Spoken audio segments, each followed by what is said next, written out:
oh, sorry, there was a raising hand. Sorry. Abdu Harun, do you have?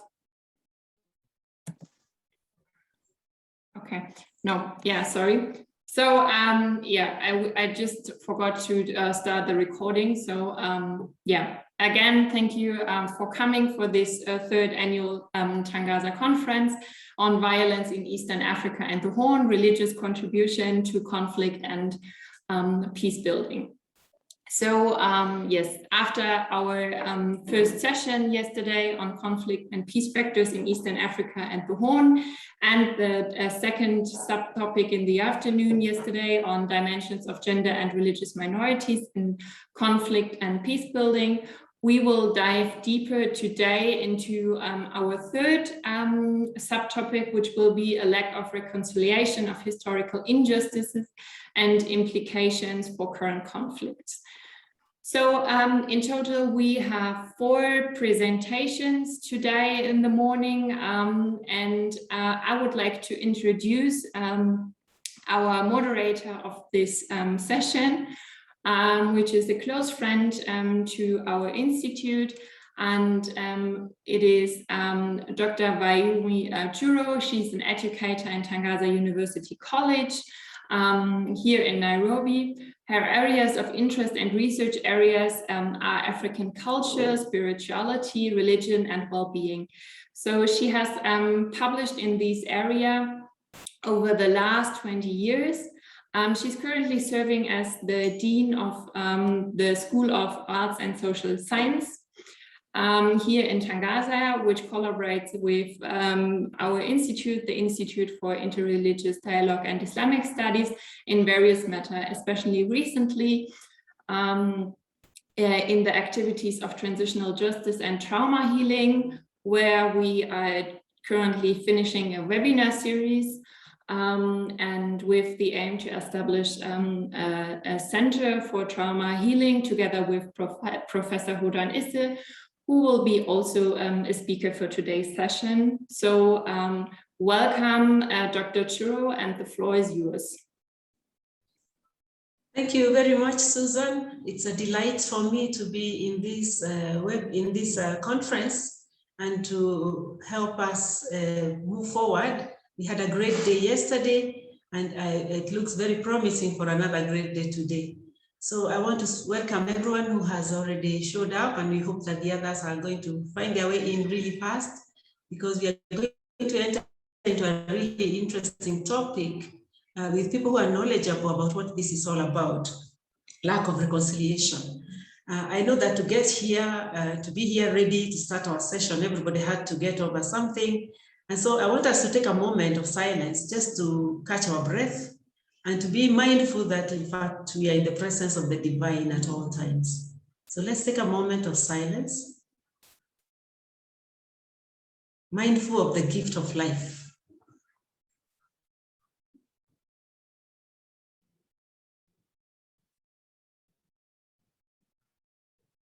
Grateful for the moments that brought us here, but especially for this moment.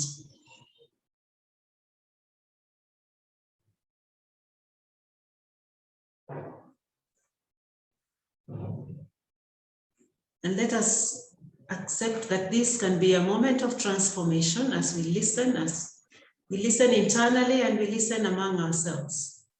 We pay attention to the proddings of the divine spirit in our conversations. And this is our prayer in all the holy names of God. Amen.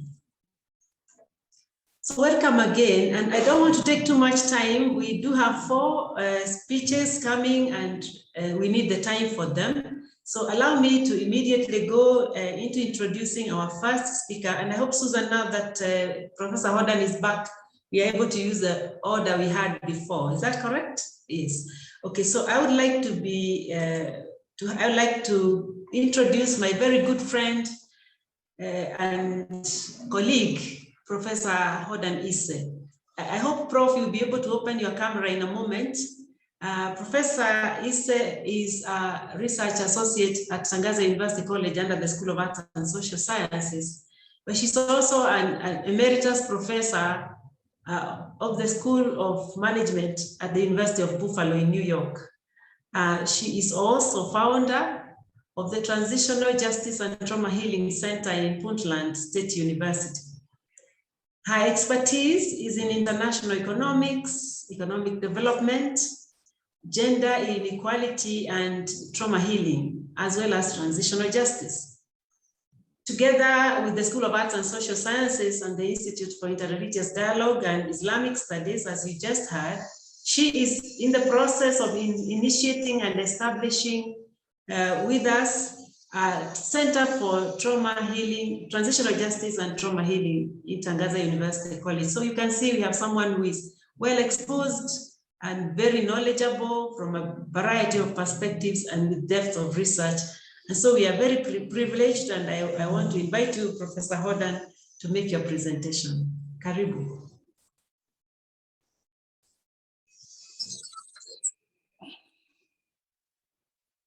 My camera, because the host disabled. I think the host has disabled my camera, so if Susan can allow me to show my face. Yes, we are just trying to fix that.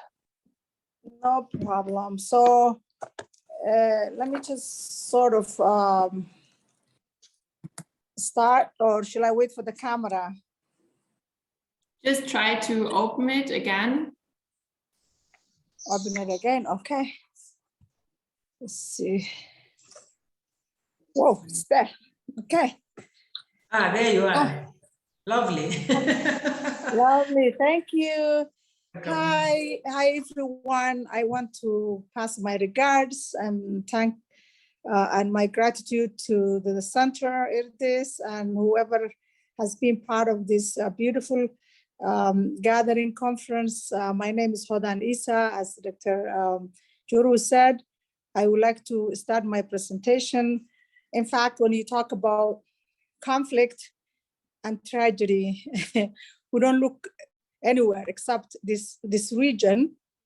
And I do believe that some of this has something to do, has to do with Africa's post-colonial tragedy. Some of it has roots there, but then we continue to kind of sort of either exacerbate or build on that old colonial tragedies.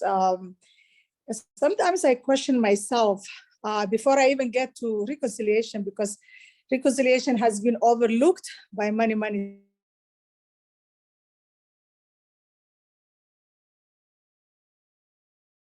The question that really I wonder a lot with is how leaders behave and what constrains them.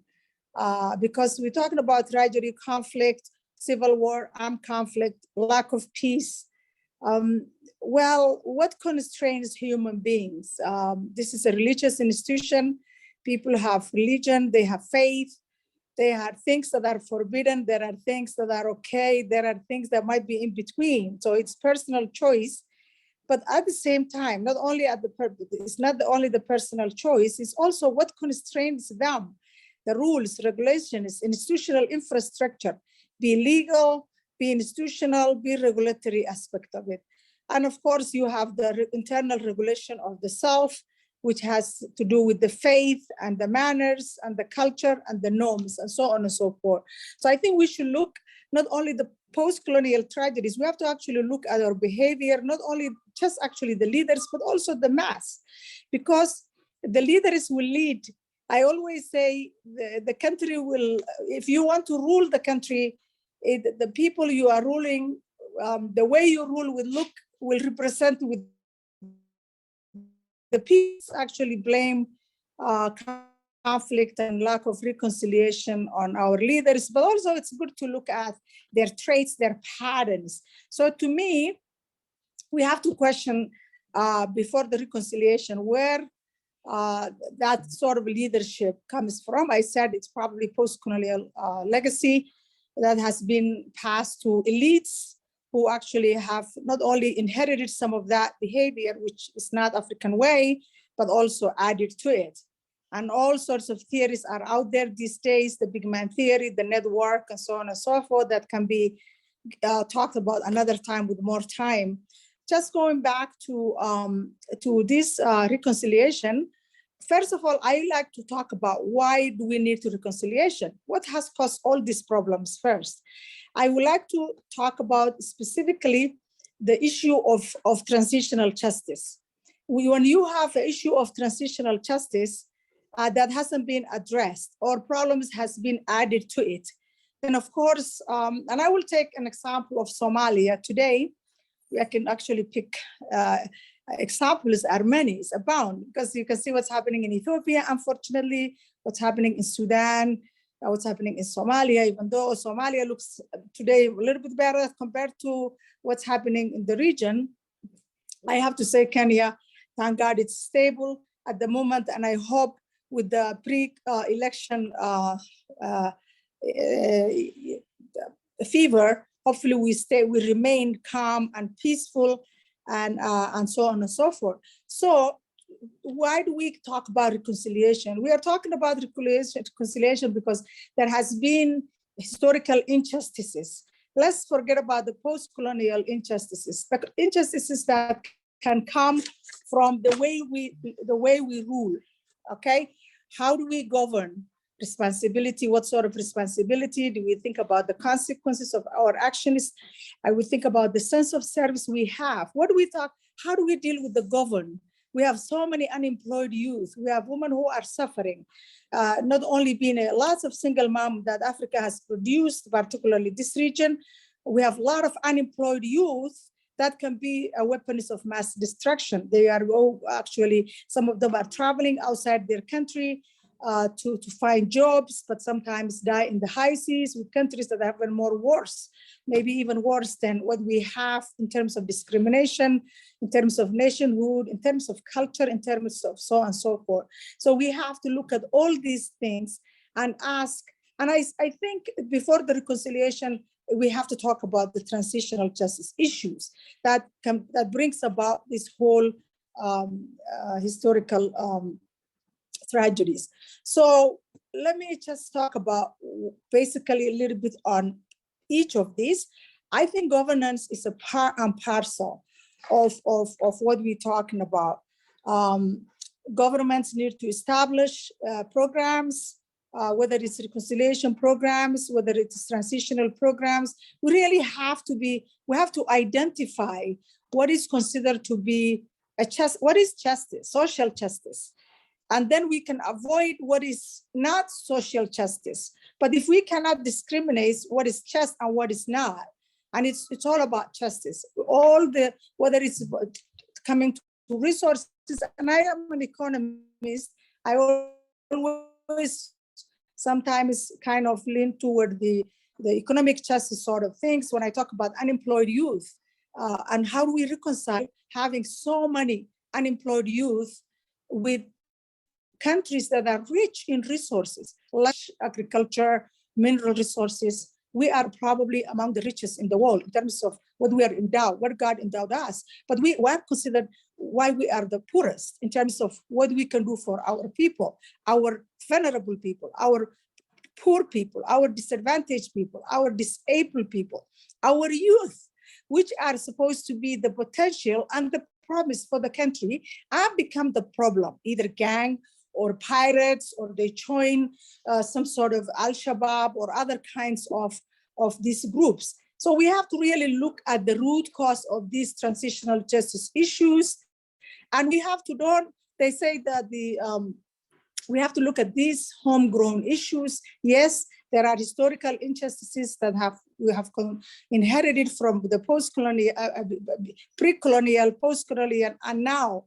But nobody is colonizing, even though I have a different view about how the West have their own views now, which might be not colonizing and taking resources and people, but there are other ways that we're not aware. But it's very important. Now, what do we then, first of all, before we talk about reconciliation, we must talk about issue of transitional justice. What do we consider this issue to be? Economic justice, okay? Are the commonly owned resources. Yes, there are private entities and public entities. Those resources that are commonly owned, the national resources, human capital, which people don't even look at it. And I think it's the root of the lack of reconciliation, because we have the most important resources we have, any country have, Africa has, is human resources. Look around and look at where your human resources is. Are they empowered? Are they educated? Do they get justice? Do they share the commonly owned resources? When I talk about commonly owned resources, I mean the health resources, the education resources. In some countries now, the education is so private that millions and millions of it don't have access to good education. They're stuck with a poor quality, poor sanitation education system that will make them lag behind for centuries. So we have to look at that human resources.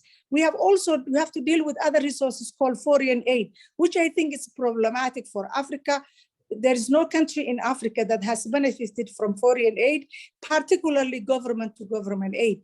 Even the NGOs, what they bring here, 50% of it is left with the country it originates from.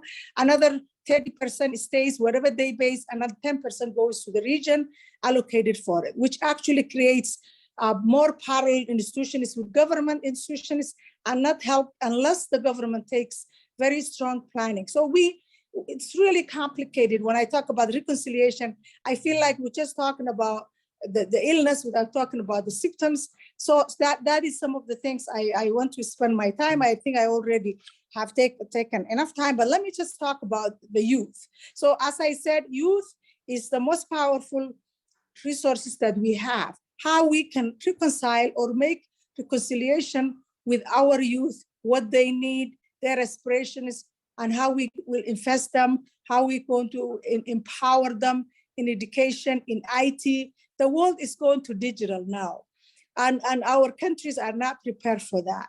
You will be surpassed. The first wave of development surpassed Africa. Southeast Asian, I say East Asian tiger is what they call it, which lack resources, okay? You don't see any political upheavals over there. Why? Because they have used their brain, their resources, even though they're not endowed like we are endowed with natural resources, with iron, with petroleum, with lush greenland. What they did is they built their human capital, okay, and use an approach called export-oriented growth to develop their countries. You will not find, unless it's political, you'll not find youth that are unemployed. Illiteracy is very high. The technology has been used in a way to benefit their human resources. So we need to, reconciliation, it starts with dealing with our youth, how we can empower them. And it starts from the beginning, elementary school, high school. Are we coping up with all these technological advances, or they're falling behind? So instead of using our youth becomes sort of like the problem, I think to reconcile and create the national reconciliation, we need to come up with national reconciliation efforts that targets our human capital.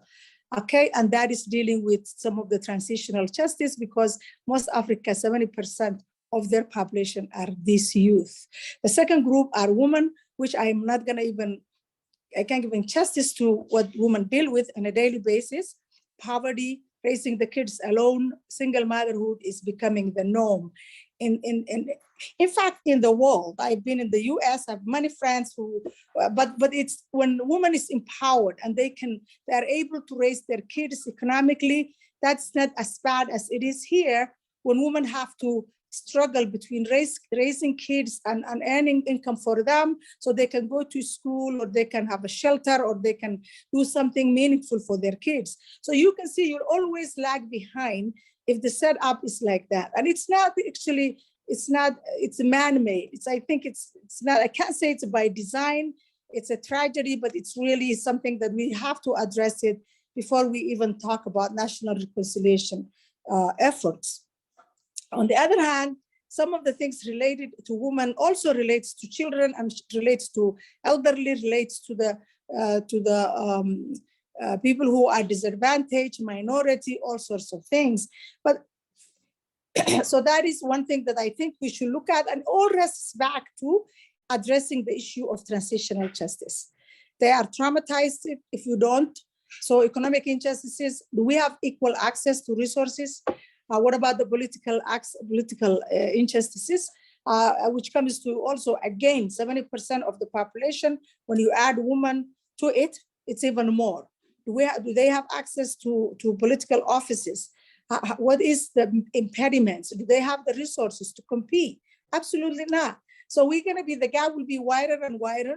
I will be leaving behind all our potential who become Nobel Prize winners, who become inventors, innovators with all sorts of things. So do they have the tools necessary? Okay, so to me, reconciliation is bigger than two big men or chiefs, clan chiefs or tribal chiefs come together, coming up with temporary solutions, thinking about their deep pockets. It's more about the people. Countries, people, our people are important. Our youth are important. And these issues has to be addressed in a meaningful way. Okay, in the case of Somalia, reconciliation efforts, really, there has been at least 14 reconciliation efforts. In my opinion, even though I have to say that Somalia is better than it was maybe 20 years ago, and I think, but one of the main issues that hasn't been considered is the issue of reconciliation, transitional justice and trauma healing. How will you rule a country or a people who've been traumatized by civil war for a long time? Some young kids grow up seeing fingers flying, things exploding, and they become numb to all that stuff. And you're trying to develop them and reach a higher GDP, which is not even a good measure of well-being, okay? So what you do first is maybe look at your youth, look at the women who are selling teas and struggling, look at the youth who are armed, full of weapons.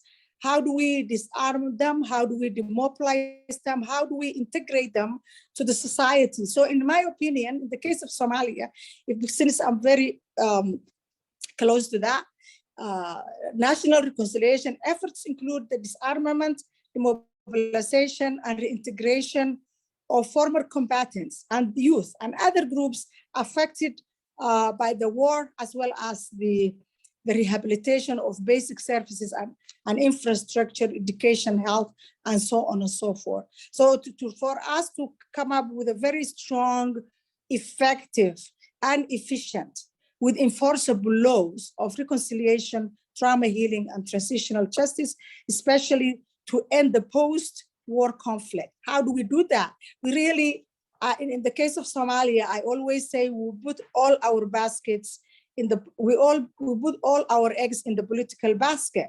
But that's not really what it is. To have a national development agenda, that national reconciliation is a main pillar of that. We have to come up with a post-conflict economic reconstruction that then the agenda is for the people, for the youth who have been traumatized, who have been used in a war that has nothing to do with them, and they're fighting a war and the people who are initiating their war, most of them put their kids in countries and having a Western education, or even the other parts of Africa that are peaceful. Those who are unable to do that are used to recruit, to harm others and also to harm themselves. So the reconciliation really looks at the bottom-up approach, not one size fits all, not duplication of efforts from donors who are out there just their own interests, but at times have some humanistic nature, but it's misplaced. So this is what I consider to be the truth. Reconciliation process has to start with the people, with vulnerable people who don't have any stake at the government, but they are just waiting for their governments to serve them in education, in any sort of things that empower them. So that is, so also you have to deal with, in the case of Somalia, if you're thinking about the post-conflict situations, you have to deal with large number of returning refugees and internally displaced people. how do you reconcile these issues? How can a government will have, in case of like, look at the Dadaab, for example, our closest, which is we can fly within 20 minutes. There are people, kids, women, men who have grown there, who've lived there for all their life, under very, very severe conditions of water shortage, bad sanitation, inadequate schooling, and it's nobody's fault. It's not Kenyan fault. It's just it's one of those things that we're talking about, the tragedy of civil war, of armed conflict. But are we brainless to come up with something that can even create a small city for them with all the resources? If you look at how much money donors spend, which is spread too thin, how can we plan to have that money to be productive, efficient, and effective? And at least build one good school.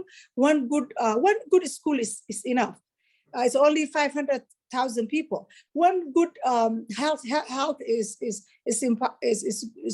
actually good enough. So how do we come up with this? And imagine someone growing. They're not good for Kenya. They're not good for Somalia. They're not good for the world. They're traumatized. They have grown up in a poverty situations where they don't even know anything better other than that. And they might create the same thing when they become leaders. So all in all, we really have to look at the reality on the ground. Every time I look at the news, there's some armed conflict in this country or there, and we're creating new ways of dealing with them without looking historically what has caused this problem. So I think tragedies has to be looked at. We have to look at the causes. We have to look at the consequences. We have to come up with proper measures in dealing with these things without actually trying to cover a wound with just a Band-Aid. Open the wound, cure it, clean it, and then it will be actually helpful. Political and lack of political inclusion. In fact, one of the main problems we have is in the case of Somalia, which I consider, I'm a woman, I'm from Somalia, I have contributed, I'm educated, but I will not be able to have, if I compete today, I won't win, because it has to come with a bad system that's based on clan that discriminates women. I might not be traumatized because I have alternative source of life, but the women who are there who have been very instrumental in reconciliation efforts, in feeding the kids, who are unable to do that. Do they need to build another nation that's called Woman Nation or other clan? No, they have to be a parcel of that country. So these are the issues, in my opinion, without really talking about from emergency to normal development. We have to look at those historical injustices. We have to look at historical trauma. We have to look at economic justice. We have to look at inclusion and how do we share wealth in terms of whatever it is. One thing the most traumatizing, and I feel that causes a lot of issues of transitional justice, is how do we share the commonly owned resources? People think about reconciliation as two clans or two tribes fighting. It's all about resources. And if we don't address the issue of resources, and if we don't address the issue of resources with rule of law, with constitutional arrangements, with legislative act, with formula, if each region gets the same formula for distributing, the money comes from the central, then everybody will be happy. But if one region is prospering and the other region is lagging behind, and their education is not the same, it's not one country. It's various pieces of country that are so disintegrated, disfranchised, and ultimately might cause armed conflict. Thank you. I hope, do I have enough time? Or I see my friend lighting up saying, it's time for you to go. I know that, Prof, you are so articulate. You really raise all the key issues. I know that time is always going to be an issue for us, but it's just wonderful that you throw light on every question, that we have to be alert on in every direction. So we are going to continue talking with you, especially during the interactive sessions piece. So allow me to let you stop here for now. We hear a few other interventions, and then I'm sure we are going to ask you quite a number of questions. I want to welcome everyone and ask you to keep interacting. Remember, there is a question question and answer box you can be using. You can also use the chat box and we try and track it, but we do prefer the question and answer box because then it's easier for us to track. I want to thank very especially Professor Hodan for her input, especially for broadening the scope of this conversation, that it is not all about politics only, and it's not only about the leaders only, it must involve everyone. And so we are all implicated. What can we do? What are we doing? And so that we are not waiting for someone else to move. And I'm hoping that now as we move to the next speaker, we'll hear another perspective. Thank you so much for the input, and we will continue to talk. I want now to introduce a second speaker. And today we are very wonderfully gender sensitive. I like this. So we are going to have a speaker, Dr. Ibrahim Ali, who started his career as a science teacher and taught in a number of Kenyan secondary schools. And then he joined the wildlife clubs of Kenya. So he knows a thing or two about resources, and was its chief executive officer, where he worked in collaboration with the staff to develop the organization's conservation education programs and activities. Currently, he works in a variety of places and has a lot of initiatives going, one of which is a research and training coordination center called SWAC Research Center in Olekasasi, Ongata Rongai, Kajiado. I'm really looking forward to hear more about that one, but that's not the topic for today. The topic continues to be what Professor Hodan has just opened up. And now let's hear Dr. Ibrahim Ali's perspective. Karibu sana. Thank you very much, Wairimu. Thank you very much. And I also thank Dr. Hodan for broadening and giving us a big view of the whole picture of lack of reconciliation. Coming after Dr. Hodan, it's very difficult to get onto that footsteps, but I will try to do my best. I look at when we say lack of reconciliation of historical injustice and historical injustice as a whole, we tend most of the time to be able to look at the soft options of historical injustice. The soft options are that community grabbed our resources, that individuals, the elite in the in government, the elite in society, are the ones who took the resources, whether it is land, and most famous in this country, Kenya, is about land injustices. And when we look at the lack of reconciliation, we look at why has that land not been returned to so and so? Because you know the people you are claiming to have taken over your land, and that's what I say. It's the soft options. That is a saying among the Somali community that put the blame on the person whom you think the blame will stick on.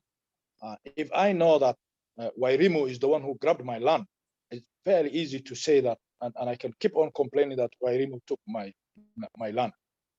So absentee landlords in the coast, those people who have grabbed communities and other people's lands, or the few people in this country who have big chunks of land.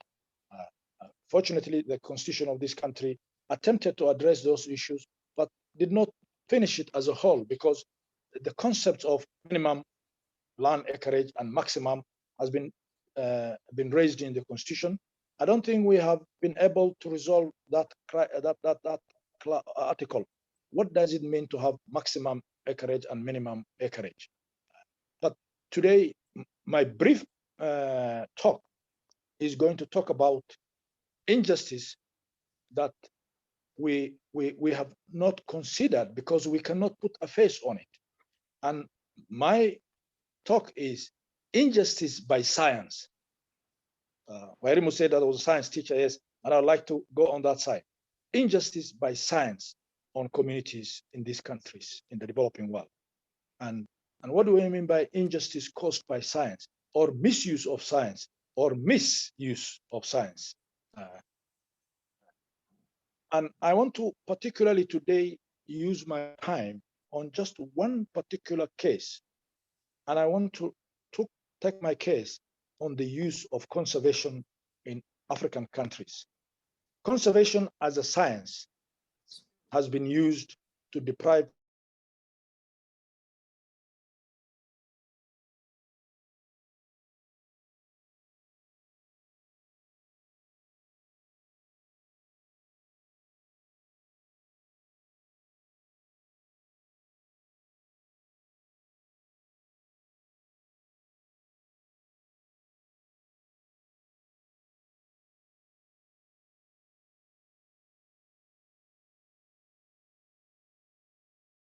place to look at scenic, the springs,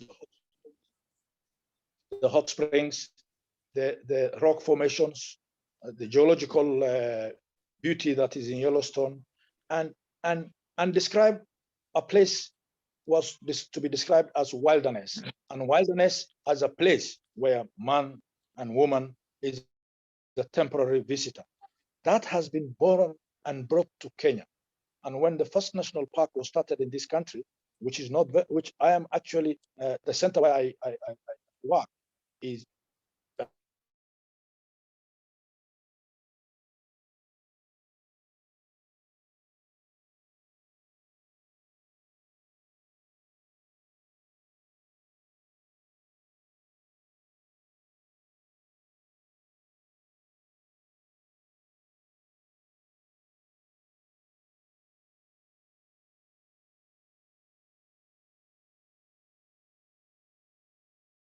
community. I tried to look and I couldn't find. And this community are called the Waliangulu. And I've tried to find in Kenya somebody who described himself as Waliangulu. I have seen the Kamba, I have seen the Kikuyu, I have seen the Taita, I have seen the Meru, I have seen the Kisi, I have seen the Luo, I have seen the Turkana. I have yet to see the Waliangulu. And I want to talk about the injustice of the Waliangulu today. When the park was gazetted as a park, the Waliangulu, who were essentially hunters and gatherers, fruit gatherers in Savo Park, were all thrown out of that park. And when they were thrown out of that park, without any preparation of how to live outside their hunting and gathering space, and went out of the park and did not know of any other economic livelihood to make ends meet. And history records that within 1 year of being excluded from Savo Park, the British had arrested more than 50% of the Waliangulu within 1 year, because they had not prepared for life outside their ancestral land there, where they hunted and where they gathered their fruits and roots that they used for their livelihood. And within 1 year, they were all getting back there, and the British were able to arrest 50% of the Waliangulu men. And the consequences on children and women, I can't describe it. And they kept on being arrested until that eventually the park, they couldn't go to live there, and they had to look at ways to survive. And I will probably describe them as an extinct community if there is historical injustice. And Waliangulu and others like that, we don't talk about historical injustice of people of that nature, because we cannot put a face on the people who removed them, who occupied their land. And their land was occupied on the basis of an ideology and less of science. And when the parks were established as a place where to live naturally, the moment the Waliangulu were thrown out of the park essentially became unnatural. And when other communities were removed as well, we Africans lived with this wildlife. We lived in these habitats and ecosystems, and we made a natural system there. And once we were removed from there, what the colonial government and the Mzungu at that time were looking for was to set up a natural system, but instead they created an artificial, because what was natural before was when we lived with them and coexisted with them. And once we removed them, they became artificial and no longer natural. Today, we are paying the price of removing the communities from the parks, because we realized that our science was wrong from the beginning. And when we had our livestock and us living in those places, we set up an ecological niche and an ecological balance with the wildlife. Today, if you come to my center, actually, if you live in my center and you look over the park, because I'm on the park itself, what you will notice is now there is a big drought. When the rain comes in, and before even the rains come in, let me describe a scenario in what I see from my center every now and then.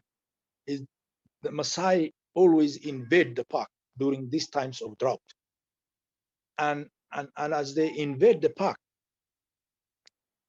they graze what they can from the park.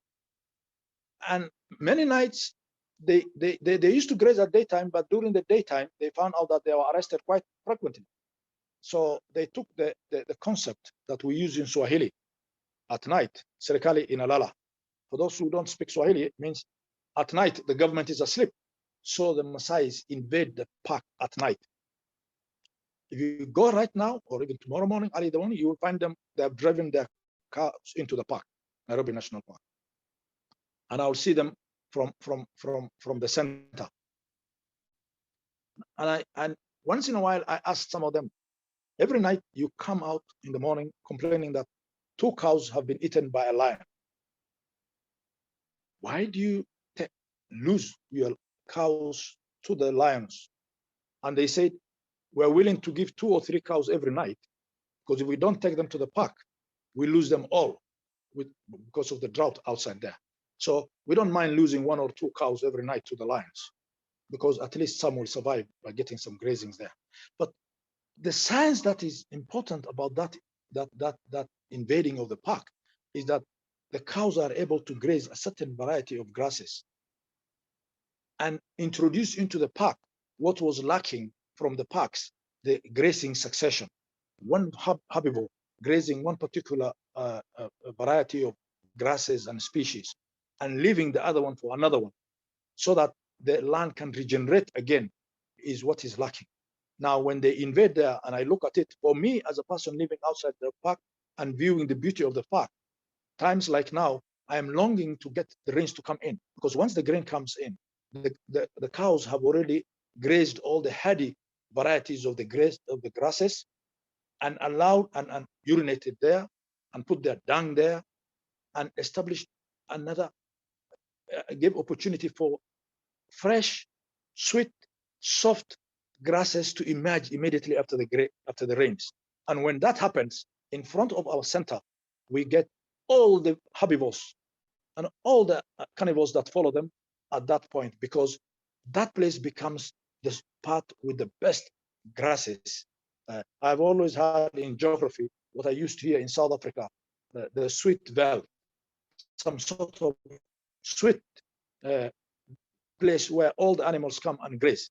And you see all variety of animals coming in because the grass there is fresh, it is good, and every herbivore and every carnivore that follows the herbivore, they congregate there. What ecologists are now calling grazing hotspots or grazing lawns.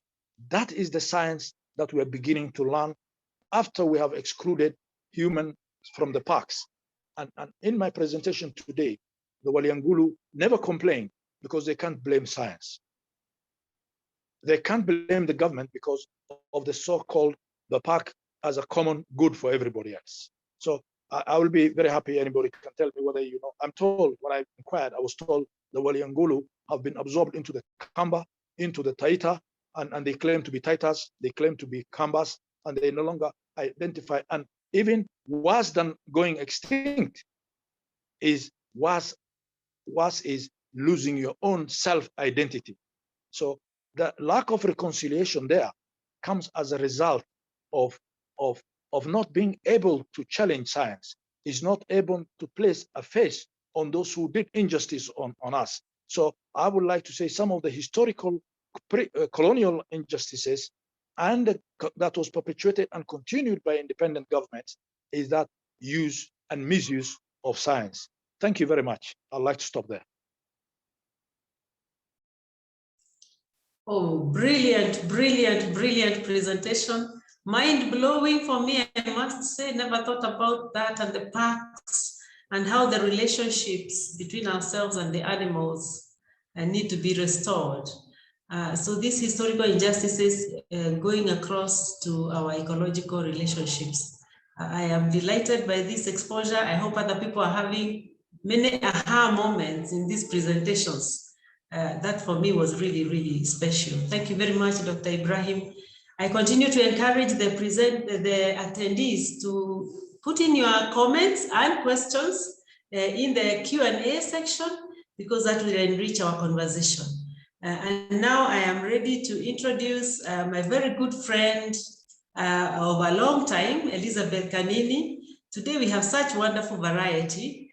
She is a Kenyan grassroots peace builder. And really one who gets her hands dirty, if you like. She does not work from a desk. She works right in the community, as well as being a learned person. She is the founder of the Horn of Africa Grassroots Peace Forum, and she has 12 years of experience in peace building within the cultures of that region, of the Horn of Africa, especially that northern part of Kenya, as well as South Sudan. In her peace work, Kanini focuses on capacity building grassroots people who are mostly affected by violent conflicts, helping them to be agents of creating peace in their own communities. And she's also a trainer on participatory action research and Delta workshops based on the methodologies of Paulo Freire. Between 2009 and 2016, she was an instructor in Reconcile Peace Institute in South Sudan. So Kanini is also a member of Catholic Nonviolence Initiative, a project of Paxi Christi International. Currently, she's also a PhD student at Center for Nonviolence in Durban University of Technology in South Africa. So a person of great, many faces, many gifts, but committed to justice and peace and reconciliation. And therefore, we welcome you, Kanini. Speak to us, share with us the wisdom of your experience and reflection. Welcome. Thank you so much, Doctor. And thank you so much, Professor Odan and Ibrahim. As you said, Ibrahim, is very difficult to speak after you and Professor. I was longing to hear more and more from your experience, and listening to you, to the two speakers, we see how historical injustices cuts across every aspect of life. And from my sharing here, I will focus on pastoralist communities in Northern Kenya. And more specifically, I will share based on my own experience living with the people at the grassroots, as you have heard Dr. introduce. And I will share a screen which almost has nothing, but yeah, when I heard first about this topic, lack of reconciliation of historical injustices and implication to current violent conflict, what came to my mind is some book by John Paul Lendrak. It's When Bones and Blood Cry. It strongly came to my mind, and it connected with my several experiences. And I was asking myself, when we look at the violent conflicts going around in our country and outside the country, do we see bones? Do we see blood crying? What has been done to these bones, to the blood which has been poured down to be silenced and rest in peace? So that was a very strong thing which came to my mind. And I decided to focus on Northern Kenya, historical injustices and ethnic violence in Northern Kenya and among the pastoralist community. When we hear about the violence there, historical injustices are not visible. We focus on the current violence and the current causes. But the violence becomes very difficult to solve, because we have not seen, we have not focused on the past and what has been going on in the past. Excuse me. I begin by looking at the history of our northern part of Kenya. And this is a story which many people know very well. This is a region which has been marginalized by colonial government and also by the Kenyan government since independence in terms of development and in terms of security. And this area is mostly inhabited by pastoralist community. And these communities have been in violence for many years. And a lot of harms have been done because of the marginalization. People took arms to protect themselves. And all this we find in various literature. A lot of literature about how this area has been marginalized and how the marginalization has contributed to the escalation of the violence in that region. And another aspect which comes very close, very strong in the literature, and which I've also witnessed in my experience and listening to the people, is corruption of the government officials. Siding with one community, taking bribes and failing to prosecute the perpetrators of the violence. People failure to get their stolen livestock. People knows already who has killed my brother, who has killed my father, my mother, but there is nothing done about that particular person. So what happens to history of this? There is a lot of wounds of trauma, which are really very fresh. There is a lot of anger, a lot of bitterness, a lot of pain, hatred, enmity, and quench for revenge.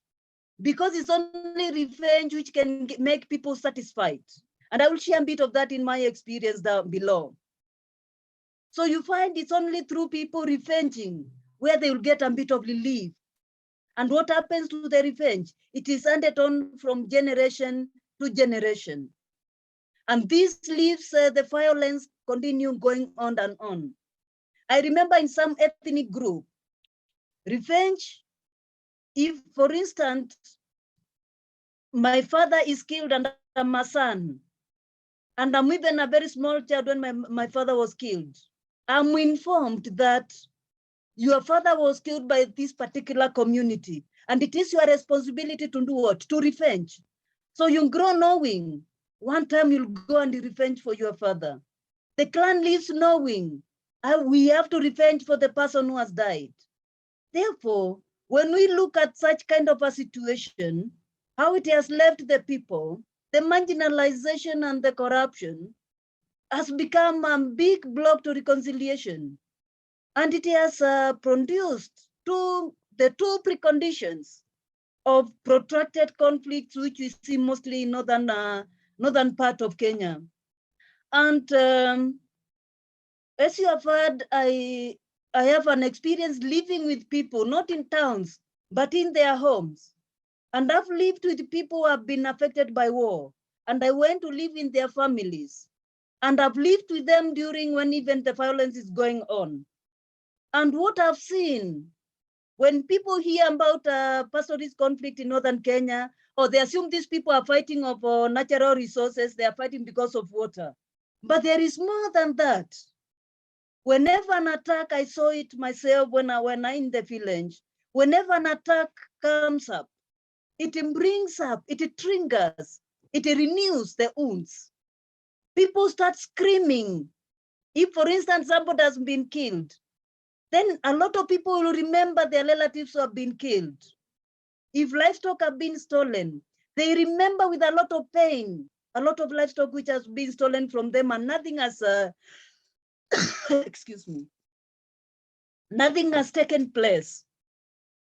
And this gives them a very strong energy to go and attack. Even if it is one goat which has been stolen, it renews a lot of energies for war in that community. The wounds are fresh once again. And I remember my own experience with women who have lost their children and husbands and all this during war. One woman said, all my livestock was taken. And when it was being driven, there was presence of the police. And there was a presence, even there was this helicopter, these planes which went to save the people. But they were supporting the livestock to being driven. And this woman was following below. And then she confessed to us that I even as a woman went to raid because of that pain. And this was in, I think it was 2013 when she was, 2014, when she was sharing her experiences. And because of that pain, she was telling us how she has been triggering a lot of violence because of that particular pain which has remained in her. She has even incited children to stone women from the other community. She has even incited a lot of raiding because of that particular pain, knowing her animals were driven away. I also had an experience with a young boy. This young boy, the father was killed. The father was killed when he was below 10 years old. And when he was killed, he was with the father in the evening when he brought up back the livestock home. And he was taking mites out of his shirt. And he was shot in the house when the boy was with him. And actually the body fell on him and the other brother. And the boy became very traumatized. And we started one time activity of bringing children from the two ethnic groups, Rendile and Borana, together. But the boy came and told me, Madam, I cannot eat with the Rendile children because they killed my father. And the boy was very bitter at that age. He was in class 5 that time. And I continued to journey with the child. And the trauma was too much on him. Every time he was suffering, he said, if my father was not killed by the Rendiles, I could not be suffering like this. And then it reached a place I lost contact with him. And whenever there was a violence, he tried to participate in it so that he can get satisfied. He came and told me, Madam, at least I've done something today. I went and there was violence and I tried to be like 4 people and I was so satisfied. And I tried counseling him and talking to him, but the situation was getting out of hand. And as we talk now, the guy is suspected somewhere to have killed some people. Why am I sharing the story of this young boy I've journeyed with? Is to show how the wounds of trauma keeps on recurring and keeps on and gives people energy to attack, energy to commit so bad atrocities, because nothing has been done to heal these wounds. So that's why we are seeing a lot of deadly revenge attacks. And we ask ourselves, why are we seeing this? When we look at the violence currently, probably in northern parts of Kenya, everybody is talking about how the violence has been politicized, how the political leaders are influencing the violence. And that is where, when you read any book, when you read an article, especially currently, you see the politics, how politics are driving this violence. But there is an aspect which is being forgotten there. Why?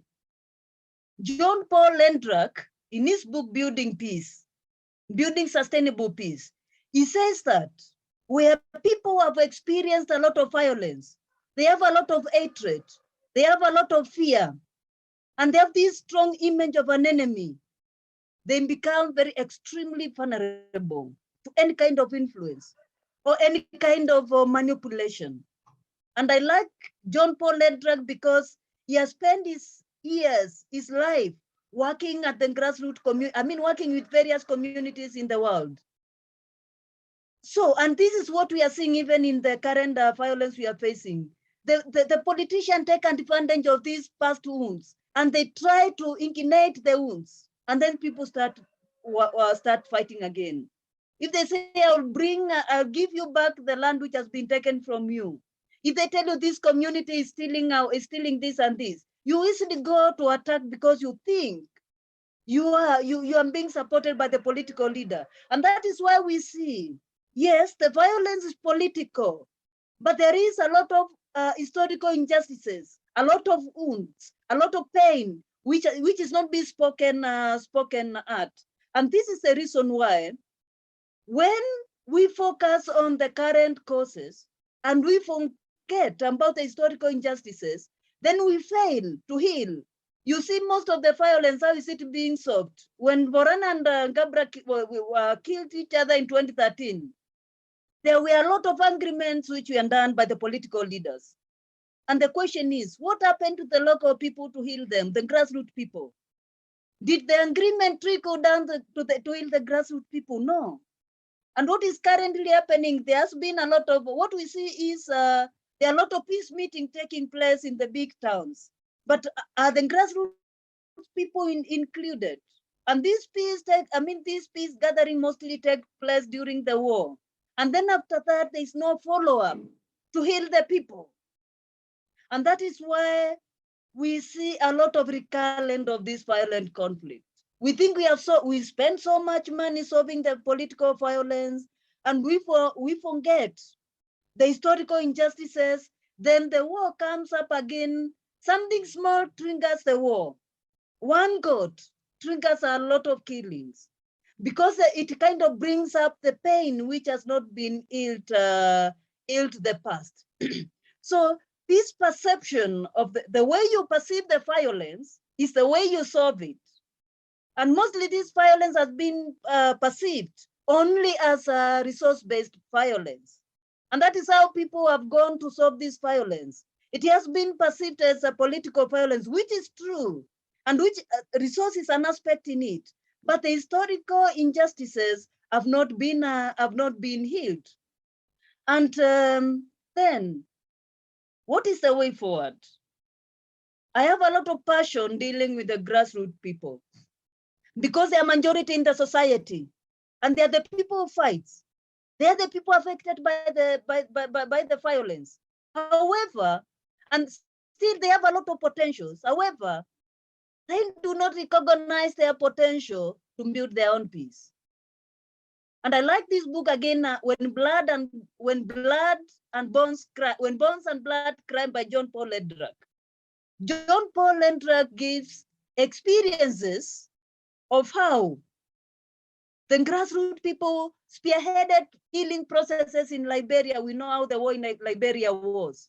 And also we know the war in Sierra Leone, how it looked like. And also John Paul also gives an history of Somaliland, and how grassroots people contributed to the formation of Somaliland at the moment, which at least the doctor here will tell us more, more from experience. It's more peaceful than the Somalia itself.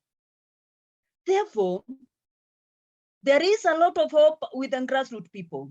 I remember one time I brought the key fighters, these are the Morans, in both Borana and the Rendire communities together. And I remember one time these key fighters, when they were sharing a meal, they said they have never been brought together since they are alive.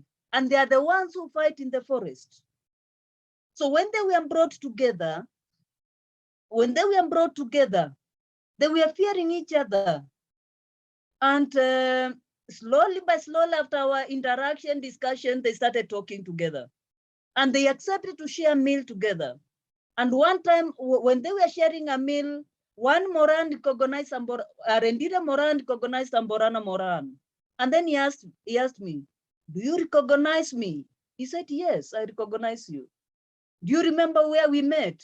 They said, yes. And then later on, they started sharing stories. We discovered the Borana Moran had shot the Rendire, and he missed, no, the Rendire is the one who shot the Borana, and he missed him slightly. And they encountered in very several attacks. And because of bringing them together, they decided to become the best friends. And they started sharing many stories of how even they killed many people. And this story was shared with very little pain. They accepted each other. They never wanted to revenge. They listened to the pain of each other. And this is the hope, I think, in the society. Rebuilding relationships, rebuilding the broken relationship, creating spaces for people where they can come together and share their stories and build those bonds again. So I think I stop at that. I see my doctor here coming up, and then probably we can read more and more on these Lederach books, and they are very informative on how grassroots people can work for their own peace, and they can heal the past slowly by slowly. It's a long journey, a slow journey. Thank you so much. Wow, how wonderful, how wonderful. Thank you so much, Elizabeth. That's an incredible presentation. I don't know about the rest of the attendees. Are you feeling your bones and your blood being touched by these conversations? Are you at least feeling the vulnerability that may make us move? Because the sharing is so deep and it's so well considered, and it is coming from hands-on experience. I really like this title you have introduced to me, When Bones and Blood Cry, because when we open up, we can really reach somewhere. And I want to connect this a bit also with the presentation that was made by Dr. Ibrahim. When you mentioned the Walianguru and their culture and their identity being lost, I really did feel I felt the shame get right into my bones. And I'm inviting participants to just also connect with the emotional piece, how you feel when these things that are so serious have happened to people. I'm very excited, Kanini, that you talked about how governance can be part of how things get worse and worse, but they are building on existing pain, existing wounds. And it reminds me what Professor Hodan spoke about, that governance can play a really important role. We can't afford to ignore it. Nevertheless, we must get deep and see how a child who has grown with a mission of revenge can be helped and accompanied to arrive at a point where they can become, they can get on a reconciliation. I really like that you ended on a note of hope that it can actually be done, but it takes quite some work. Are we interested? Are we willing to go that deep? Thank you so much. I want to thank you for your presentation. And now move on to another person with hands-on experience. Today we are really spoiled for experience. I want to introduce Satu Shamsuddin Ahmed. I hope I pronounced that right. She is to present together, if possible, with Andreas Kachero Ganebo. But if Andreas is not able to present because he has connection issues, Satu is well able for the task. She is a PhD student in Tangaza University College, in our Institute for Social Transformation, but she's also the head of the Peace and Reconciliation Department of the Ethiopian Islamic Affairs Supreme Council. So again, you can see someone who is really right on the ground. She worked as a consultant for the Ethiopian Evangelical Church, Mekene Jesus, and the Interreligious Council of Ethiopia on dialogue and peace building. She's also an Ethiopian representative for the Regional Faith Leaders Forum for dialogue and working on several conflict analysis issues in Eastern African countries. She's the founder of the Muslim Women's Council of Ethiopia and works on women empowerment. So a lot of common ground with speakers who have spoken before. Satu also supported internally displaced people for the last few years. That the displacement has been happening due to internal conflicts and ethnic-based violence. Currently, she established a Fratero humanitarian organization to support the needy and give humanitarian support. So we really look forward. You have quite some great scope of experience and exposure to working with people from different perspectives. And you'll be presenting with, I'm hoping it's going to be possible, with Andreas Kachero Ganebo, who has a master's in educational research and development from Addis Ababa University, where he worked in the sector for 5 years as a senior researcher and program manager in the education sector of city administration. He also earned an MBA in business administration and management from Unity University. He joined a non-governmental organization called the Bible Society of Ethiopia, and has been working as a program manager for the last 10 years. In this organization, Andreas has been managing linguistic research, leadership project, youth project, peace and justice program, trauma healing projects, and other related activities. Again, another big scope. There's so much to be done and people are really trying their best. Andreas is currently also a PhD student here in Tangaza University, specializing, as you might guess, on peace and sustainable security. So welcome Andreas, and especially Satu, who may be the spokesperson for the two of you. Karibu sana, the mic is yours. And if you can open your mic, Satu, it would be very nice. Thank you so much. Really glad to be part of this wonderful group today. As it is going to be done by two people, me and brother Andreas, and I think these days he's in a remote area out of us, and he has a connectivity problem and to join us. And if not, I'm going to cover both presentations. Allow me to share the screen, I think.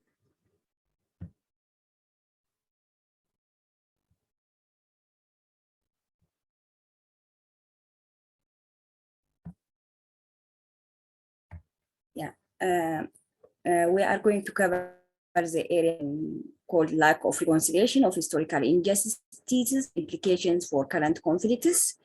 And we are on the Horn of Africa, what's going on in the Horn, historical injustices that can be a driver current conflicts in the Horn, and we are trying to go forward or a sort of recommendation to minimize it.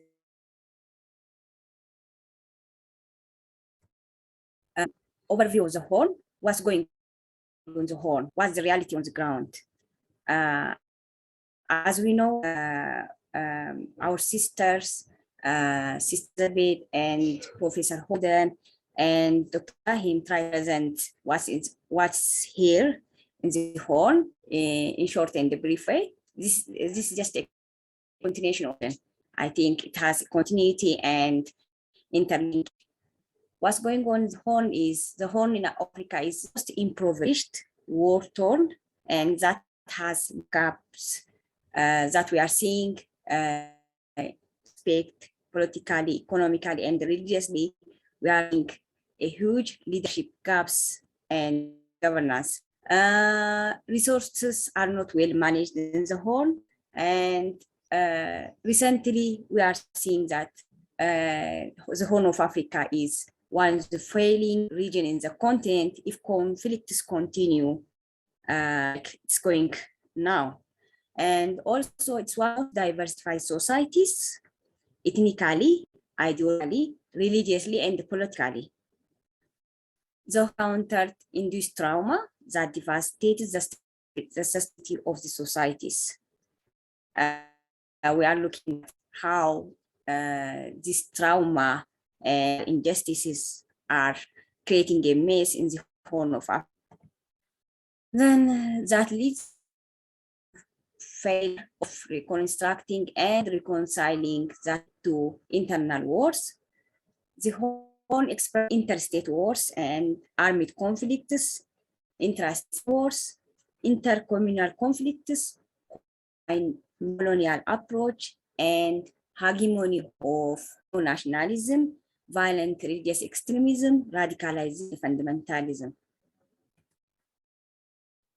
Historical injustices due to I'm sorry, can I just quickly interrupt you? Djibouti, Eritrea, Ethiopia, Kenya, Sudan, South Sudan, and Uganda. The boundary issues are discussion. Sometimes we encounter serious war.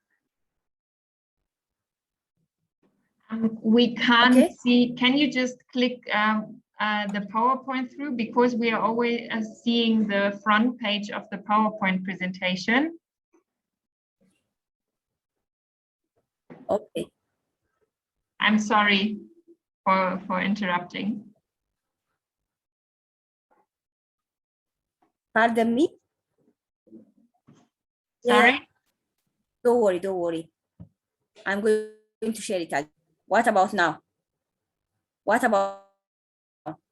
Are you looking at the PowerPoint presentation? Yes, we can see the PowerPoint, but it's not moving. Yeah.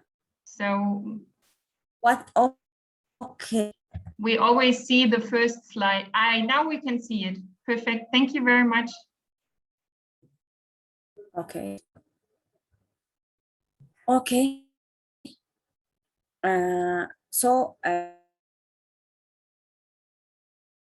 Conflicts between Sudan, Ethiopia, Kenya, Somalia, Eritrea, Ethiopia, Eritrea, Djibouti, Somalia, Eritrea, Sudan, and Somalia.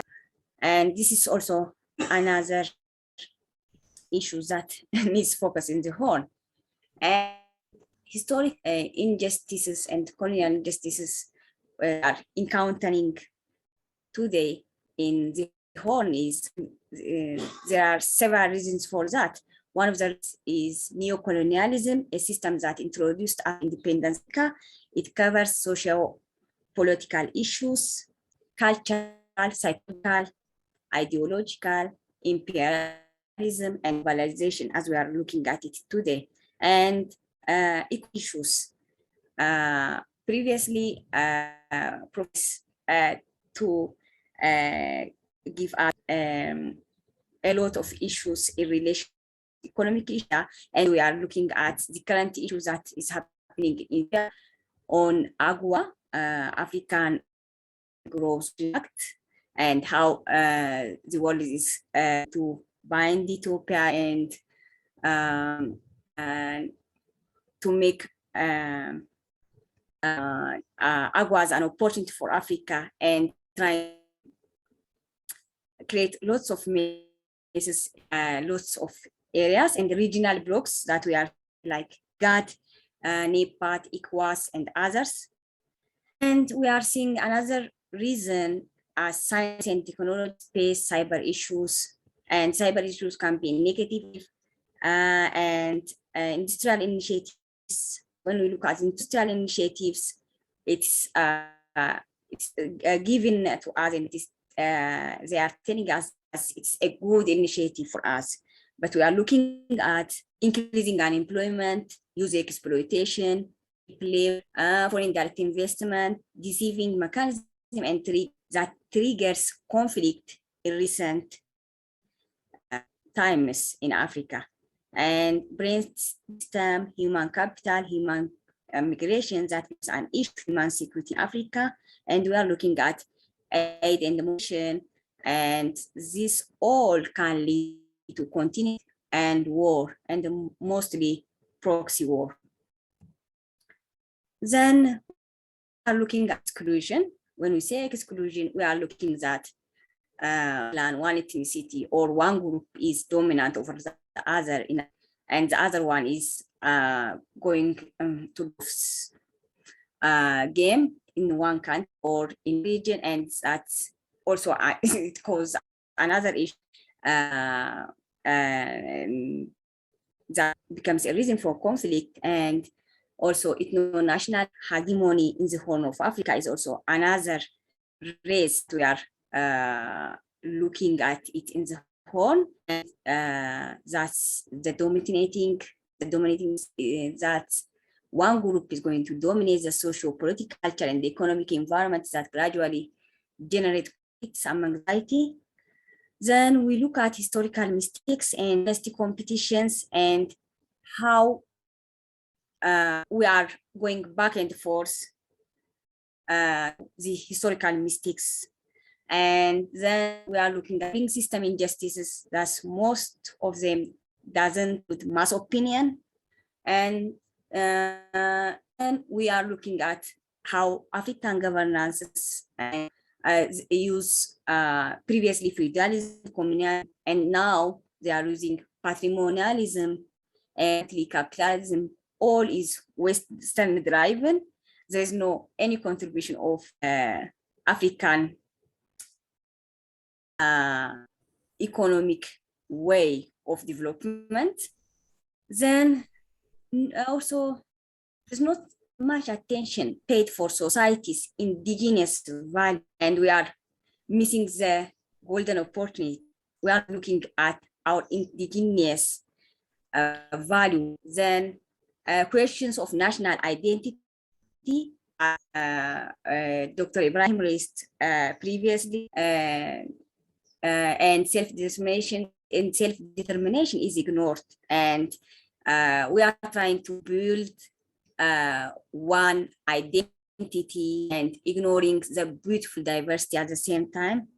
So other issue that's caused by historical injustice, economic freedom, political and cultural freedom didn't get enough, and then governance gaps, institutional and structural challenges. For example, social service delivery has a problem. Sometimes poor service delivery areas like education, healthcare, electricity, clean water infrastructure, and housing problem. And what's going on in the Horn currently? Current trends of conflicts in the Horn. The issue of diversity in the Horn needs diversity of people, clan, ethnicity, or what we call it, multi-culture, that's becoming reasons for conflict. Then lack of tolerance and struggle for dominance. Then we are looking at diversity of ideology or points of view. That's another burning issue for dividing societies that can be difficult to deal with. It's not handled well. Then let us look at causes of conflict situation in the home countries shortly. We are looking at Somalia, that's obvious. We are looking at Somalia's issues of religious extremism as driving factor, post-colonial inter-ethnic or clan clash, the issue of how Al-Shabaab situation affects social, economic, mental issues in the country, then how various terrorist attacks is happening in Somalia and its neighbor. Then we are looking several political drives in Somalia, nepotism, socioeconomic issues, injustice, discrimination, patrimonial governance, and so on. Also, we are looking at factors like attitude, opinion, emotion, and has exposed in Somalia, internal conflict that we are, that Somalia as whole country facing. Then we are looking at recent things in Ethiopia. That's also elephant and an issue and for the world currently. And we're looking at lost opportunities every time it regime change, young people becomes a reason for change. Other unfamiliar elites hijack their attempts to conflict, and that's also an issue that's making Ethiopia Ethiopia's current wars, and we are looking at it.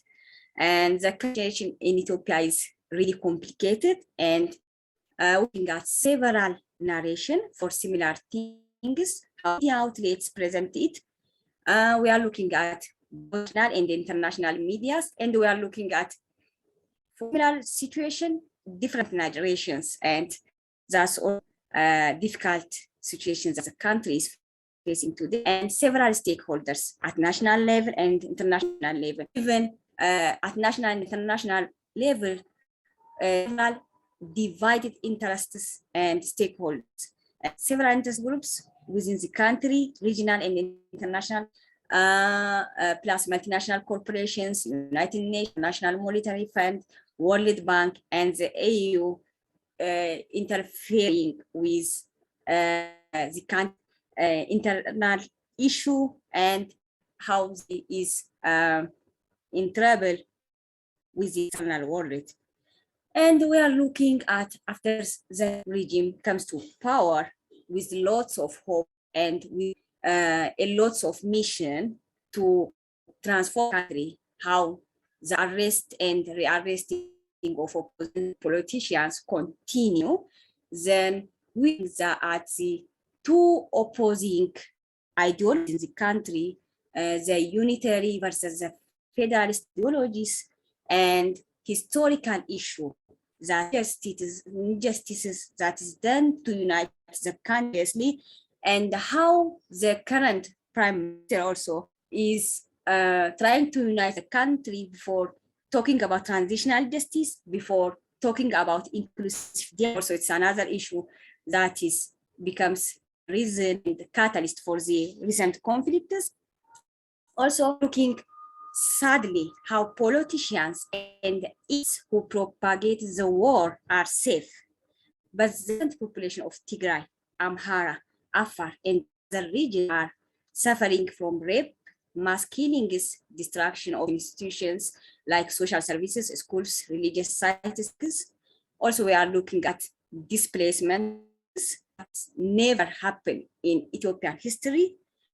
That is internally displaced people, and famine and looting of warehouse and individual activities, and lots of issues that it's difficult to mention in short presentation. Then we look at, let us take examples of recent scenario.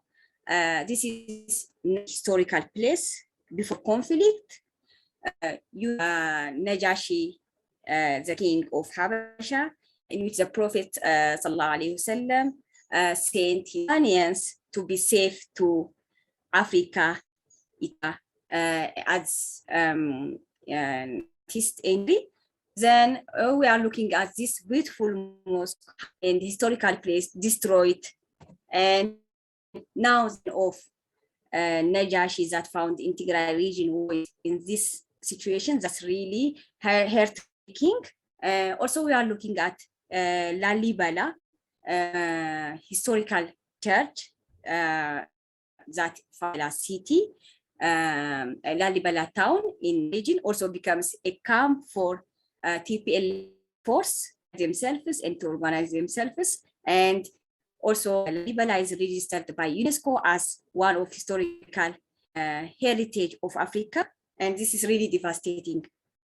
Then we are in Sudan issue. Sudan arrest and civil clash led to independence of South Sudan. Still, there is internal challenge in South Sudan. Then the West propagates that Umar al-Bashir is war criminal and he has to leave power.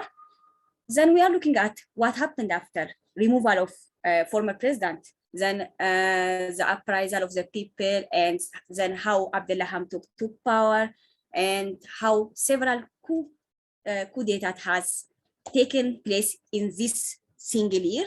Then recently, the military again removed Hamdok, and then General Abdel Fattah Burhan took power as coup leader.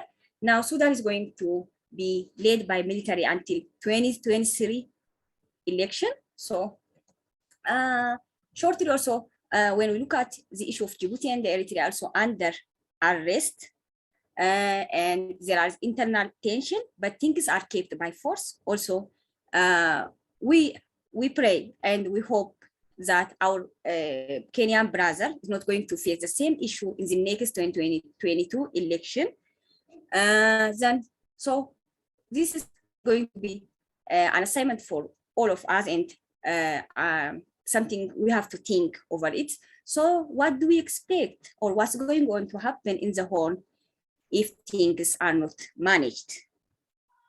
I hope you allow me a quick interruption, okay, just to ask you to speed up a little bit so that we have a few minutes left for interaction. Eh? Okay, great. You have quite a bit to do, but if you can make it brief, that would really be nice. Okay, great. Okay. Thank you, Santa. So to skip on our title, religion as a driver of conflict in the Horn, religion plays a misconceptualizes the so-called, for example, when we look at Ethiopia, we have religion is misconceptualized, Ethiopianist ideology. When we look at Ethiopianist ideology, it's different, and it's completely, it's like what we are looking at the ground and how it is practiced is completely different. And we are looking at church flag is taken as a country flag, that's triggering conflict several times. And for example, the diversity emblem in Ethiopian flag is replaced by church emblem sometimes. And religious leaders in Tigray recently, before the outbreak of conflict, how they blessed the conflict before the outbreak. And at the same time, how national religious leaders attempt to mediate between the conflicting parties, that's the government, the TPLF, but unfortunately, the TPLF refused the mediation. Then after the outbreak of the war, these national religious leaders legitimized the war contrarily. And we are looking at this is really sad, and we don't expect for religious leaders to interfere in political and embracing of war, but unfortunately this happened in our country. And this is the issue I was telling about the flag. Here is the country's flag, Ethiopian flag, which has the emblem of diversity and mutualism in the country. And let me look at history of religious conversion. I think I take a long time because I'm going to present my part and Brother Andreas's presentation. Then let me look at history of religious conversion and competition. All religions calls towards peace, tolerance, and human fraternity. But recently we are looking political religion and Islamic ideology, violent religious extremism, and the so-called terrorism concerns. And also we are looking at radicalization, religious extremism. Also, we are looking how Christianity and the colonialism is interacted previously in history. And we are looking at Catholic missionary movements in the continent. And we are looking at Protestant missionary movement, fundamentalism, and the Pentecostalism. Then we are looking at the role of media in propagating religious-based conflict in the Horn currently. Let us look at social media, Twitter, Facebook. It's becoming a place of political ideology or political propagation. And we can look at how media can play great role in countering violent or extremist ideologies and society if handled well. However, major media coverage of radicalization or extremism overwhelmingly telling us religion linked to extremism. And can we ask ourselves, where is the media ethics? Because there is a clear cut of what media has to do or not. But recently, we are also losing this thing. Also, what was the fate of traditional or indigenous religion in the Horn? We are looking at traditional African religion characterized as ethnic religion, ancestor worship, and it's about beliefs, norms, and practice, and creating strong institutions. Practically, it's all about an ancient African belief of own moral and ethics from the African point of view. The good thing is that it only contributes for creating queer society. Previously, Sister Elizabeth mentioned about how Lidrax and Galtung theory of conflict transformation and trauma healing helps the society. Also, we have in our society, our indigenous here in Ethiopia, what we call is the Guma, which is more inclusive. And if we look at, because I'm also working on conflict transformation, and when I look at the Galtung and Lidrax theory of conflict transformation, and also at the same time, back to our indigenous way of Guma, it's more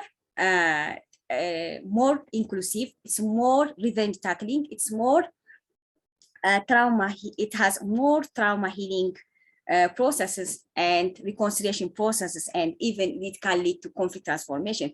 Also, we have to look back to our indigenous institutions. I think that's also important to resolve historical injustices.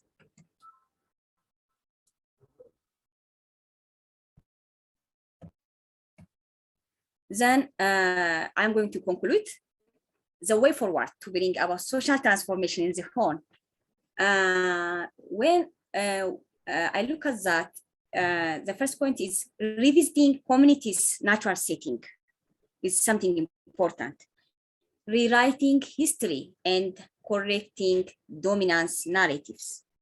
Interpreting historical phenomena in the process of reconstructing the communities today. Then trauma healing, as it's mentioned by previous speakers, trauma healing of the communities that have undergone severe and unspeakable injustices must be given attention, and transitional justice and negotiation is necessary to restore justice in the Horn. And the value of peace and reconciliation should be revisited and introduced as interpreted and analyzed in various contexts, not as imported analysis, because we have to make a sort of hybrid of indigenous and what we are getting from the Western world and the modern world. Then focus to be given primarily to build trust and mutual acceptance among the societies.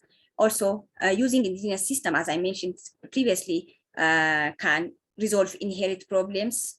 Also, we can use modern socio-political system should adopt itself to lived culture of the societies. Institutional transformation should take place to ensure social transformation.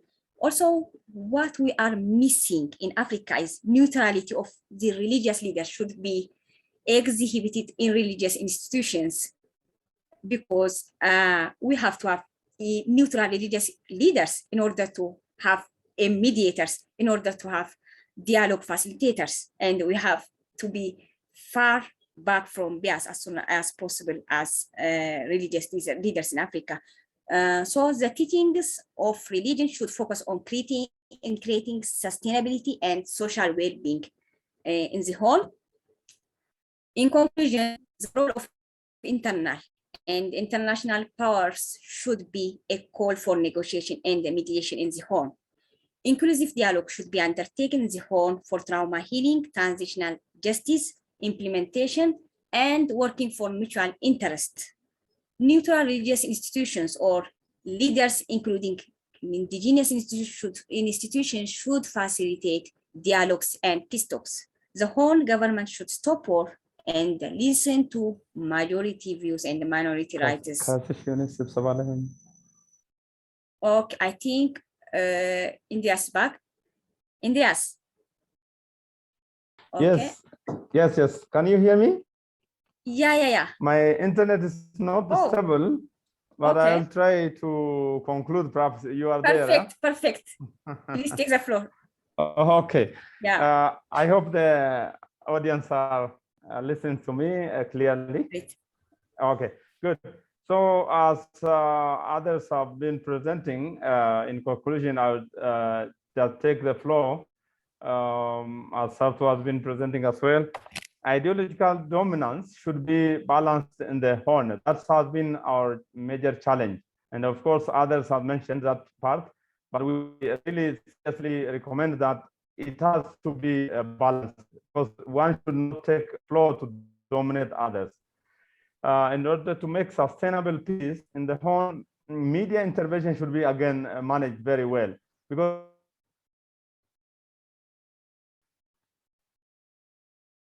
okay, I think we lost Andreas again. Andreas, we can't help. This is a connection problem. I think the audience will understand our situation. This is the last slide. Let me conclude and let's go for discussion. In order to make sustainable peace in the Horn, media intervention should be managed properly by the state and non-state actors. Killing of innocent population, destruction of institutions, and the political arresting should be stopped to create all-inclusive or transformative solution for the current crisis, unless it is difficult to predict what's going to happen in the future in the Horn. Further studies should assess the root causes of trending conflicts in the Horn. Thank you so much for giving us time, listening to us. God bless. See you all. We'll be back in the discussion part. Yes, surely. Satu, wonderful. Thank you so much. Together with Andreas, it's been a very encouraging to see you people who are so young, but able to take a big, broad scope with a lot of courage and putting and having really clear ideas of what ought to happen, having a diagnosis to the situation very, very well. I hope that we are going to continue recognizing and identifying partners so that nobody is burned out. This work is a lot. But I'm excited. We have young people that understand the situation in a broad way, in a deep way, and have the courage to approach it. So you are a personification of what we are really looking for. And we want to hope that our conversation here can also help us move forward in ways that will be helpful. I like the way you brought together religion, international politics, proxy wars, for example, the resources, traditional resources that we have, and the realities of today's developments that must be brought on board together. We cannot kind of throw some pieces out. I'm also excited that you keep talking about transitional justice and trauma healing, so that we can see that there'll be times when we can also continue to work together and we recognize partner institutions even in the forum of this kind of conversation. So thank you very, very much indeed, Satu. Really, we highly appreciate. I want, if that's okay by everybody, to move now to the comments and questions that have been there. I see that we have mostly used the chat box, And most are not questions, most are comments, but nevertheless very important, and speakers might like to respond to them. So what I'm going to try and do is kind of pick up on some of them and invite the speakers to react to anyone, since our time is very limited. I do want to thank everyone for the patience you have manifested, but you must know that we have been very lucky this morning to have such knowledgeable presenters. So it's great to, you know, it does cost a little bit. I hope if we go a little bit above time that you will be able to stay with us. Yes, just moving quickly to the comments. I'm seeing that, sorry. Yes.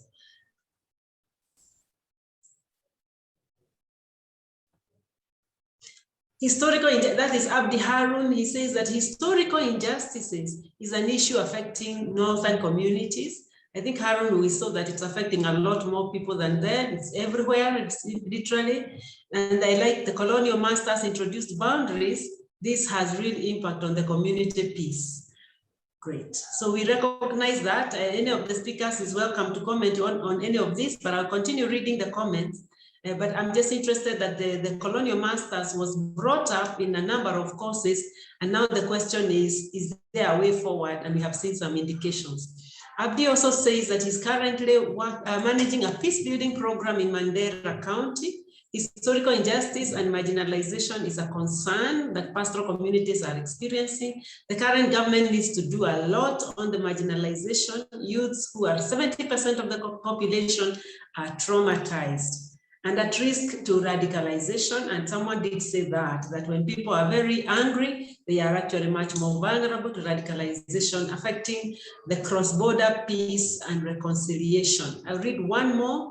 I want to read what Brigitta said, because thanks to the informative presentations, the good news is that the society is realizing that violence does not solve social injustices. Dialogue and deliberate action to reduce the gaps created by historical injustices are key to the solution. So it's good news, Brigitta, and I'm happy that, I don't know whether someone else would like, also one of the speakers would like to elucidate this idea of that the population is beginning to be aware that violence doesn't sort it out. It really never ends. Cooperation, solidarity, important in the process. I want to invite any of the speakers who may want to say something to some of what I've read as I look out for the other comments. Maybe I just call out and you can, it's okay to say you're not commenting this time. Professor Hodden, you want to say something? We've had a lot of rich stuff. Elizabeth, you seem ready.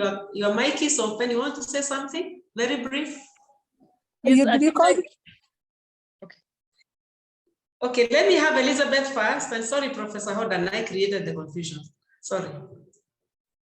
Yeah, what I can say about marginalization and violence and vulnerability of people, I will borrow from John Paul Lederach. And John Paul Lederach, I like him because he compares international peace building and the contemporary, international conflict and the contemporary conflict which you are facing. And he says that to resolve current conflicts, we need a lot of innovation. And when we look at this area where these conflicts are taking place, this where people have suffered for a very long time, where they have become so vulnerable, we find that the approaches which are being used, peace is being done in hurry.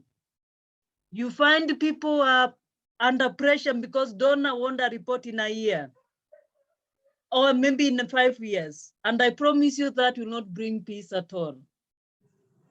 The innovation which we need in our today's society is to see the potential of the people and create spaces where these people can work for themselves.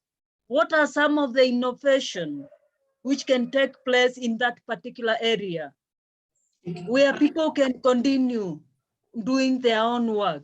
And I think that is what can support us in healing. And we also need to localize transitional justice. How can it be localized and under such kind of complications which are facing in our society? That's what I can say. Very interesting, very interesting. Professor Hodden, you want to say something on this one?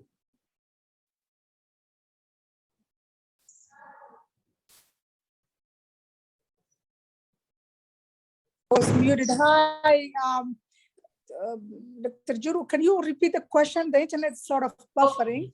Sorry about that. It's just that people are saying, and some of the comments are talking about that the people have begun to see that fighting and colluding with political interests against does not work, and that there are now signs that you can really work with the local people begin to see. So I was just, we are just looking out for what are those signs that really the people have started moving in a different direction so that we can be innovative. So if you'd like to comment on that, or how perhaps with the situation in Ethiopia, those kind of comments can be very interesting. Well, I wish I was as positive as my colleague has said that looking around me, all I see is, in fact, what really pains me at the most is what's going on in Ethiopia. People wish bad things for other countries or other people, but we are all part and parcel of one. And if there is a conflict and internal displacement, brothers, citizens fighting among each other, we have not really identified the real cause of war and armed conflict. It's happening in Ethiopia, which was the beacon of this region, has so many attributes of, they have done so much in terms of development, even reconciliation with the ethnic federalism. I'm pained by the fact that there's a civil war, or I wouldn't say civil war, but the war that's going on now. War is always a war. Even if there are two children fighting, it causes harm. And as my sister said, the bones and the blood always cry. I don't think our people learn that unless we identify the root cause and the real cause and consequences of war on our people, our resources, our youth, our children. And it's happening in Ethiopia, it's happening over in Somalia. 3-4 weeks ago, one region, and I always hear that clan has, is like race to the bottom sort of thing. Within one region of Somalia, they were fighting among each other between two groups. Most likely all of them belong to the same clan. So that defies the logic of saying people with the same clan don't fight. So if they have learned, in case of that case in Somalia, it's a city is called Gruel, they will have appreciated the fact life matters. One of the things I really wonder most of the time here when I'm alone, I've been in the US for many, many years, more than half of my life I spent in the US, the value of life. And most of the religions consider life as precious. Killing it is actually somebody will live in hell forever. But then I see it's so simple for people just to take life so easily. And when it's actually armed conflict, it's even worse.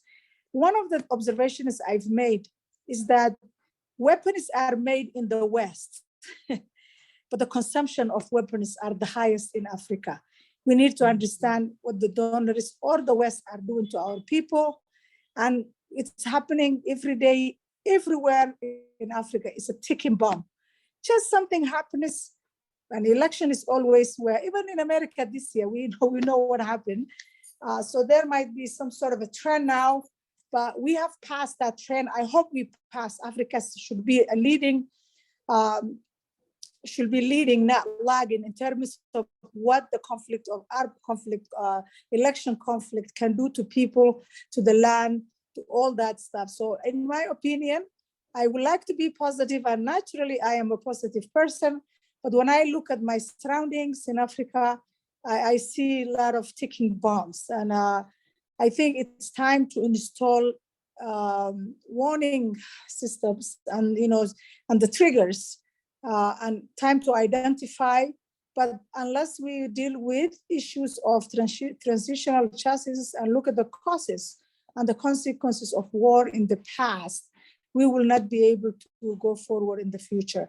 So life matters, and all life matters in a big way. Thank you. Thank you, Prof. It's realism, it's not pessimism. You are telling us that we cannot ignore the reality that someone is making money out of this, and so there's a high interest in keeping the violence going, and so we must also increase the engagement for actually doing something for healing the region, for not being so engaged with our wounds, but really healing them so that we are not available for exploitation. In that, I'm referring to the question that is raised there by Rita Mazochi about these wounds and how perhaps even we can come across together across the region. I know that Satu, you have said a lot, but you may have something to tell us about what might the region do to help us, to help Ethiopia, to help areas that are in danger of bursting into flame.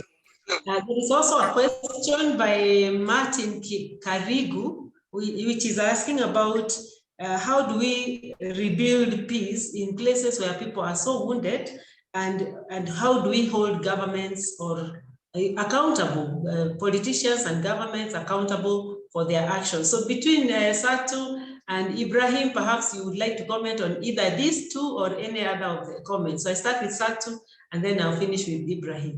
Please, Satu. Okay, thank you. You raised a good question. What the region has to do as a whole. We are one, we are Africa. And I think African solution for African problem is the most important solution for now, because we are looking at how the international world is going to interfere between different internal affairs of Africa. I think that doesn't bring sustainable solution. We are looking at the disasters that it caused on Libya, and we don't want to repeat similar things in another African country, in our country, because we have more than 80 nation nationality in the people, and also we have more than 100 diverse ideologies. I think this is also delicate to handle, and I think African solution is the main problem. And AU also, it has to be more stronger, it has to be more functional, it has to be more negotiable, and the AU has to take the lion part in these negotiations. Also, the AU member countries as African Union, especially the leaders in the AU Commission, has to try to push African governance, especially when we look at Ethiopia in the current situation. The Ethiopian government tries to tell what's going to happen, tell the worst scenario, and make an inclusive dialogue, and not to be biased, because what we are looking at the bias, and we have to be as much as possible neutral in order to engage them in negotiation, in discussion. I think this is really important right now, and that's only the solution is sitting together, talking. And the war cannot be a solution. I was looking in one of the comments in the chat box and says violence doesn't solve the solution, the social problem in Africa. Yeah, let's look at Eritrea and the Ethiopian situation that happened before 2 years, and how long it takes the war between the two countries, and the bloodshed that happened, and then immediately how conflict is ended by handshake and peace talks and peace negotiation.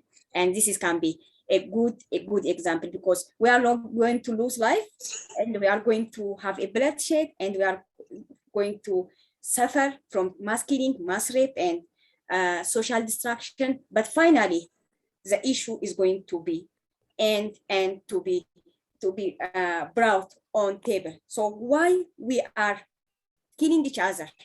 We are brothers and we are sisters, we are Africans, and I think the better solution is sitting together and making a peace talk and negotiation.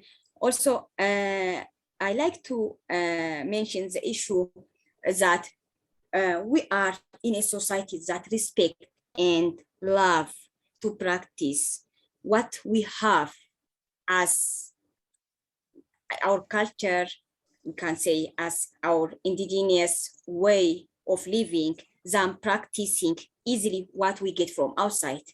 And if we are going to balance what we get from outside, because it's also important to use modern mechanism of peace talks and negotiations also like conflict resolution, conflict management, also conflict transformation processes. Also, we have to include in our indigenous cultural solution in it. And I think that's also important to transform the situation in the whole right now.